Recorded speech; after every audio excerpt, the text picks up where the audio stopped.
பாலின கவர்ச்சிகளை அரசியலாக்குகிற, சதை கவர்ச்சியை ஓட்டாக்குகிற மலிவான அரசியல் இப்போ சிவகார்த்திகேயனும் சரி விஜயும் சரி 2 பேரும் கையில் எடுத்திருக்கானுங்க.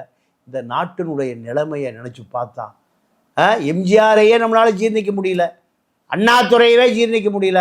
ஏன் பெரியாரை காலி செய்து காமராஜரை காலி செஞ்சு எம்ஜிஆருடைய பாவத்தை எம்ஜிஆரே கழுவினார்.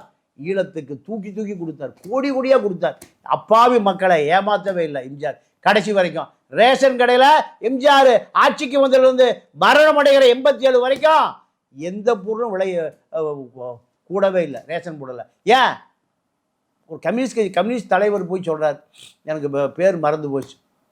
ஆமாம் ஐயா, கிராமங்களெல்லாம் நியாய விலை கடை இல்லை, திறக்கணுங்கிறார். யோ நாங்கள் அசம்பிளியில் பட்ஜெட்டு அப்படிலாம் டைப் பண்ணியாச்சியா. உமாநாத்து நினைக்கிறேன் சோப்புலேயே வச்சுருந்தாரான், டைப் படித்து அது விட்டை அது ஒட்டி படிக்க சொன்னாராம் சட்டசபையில்.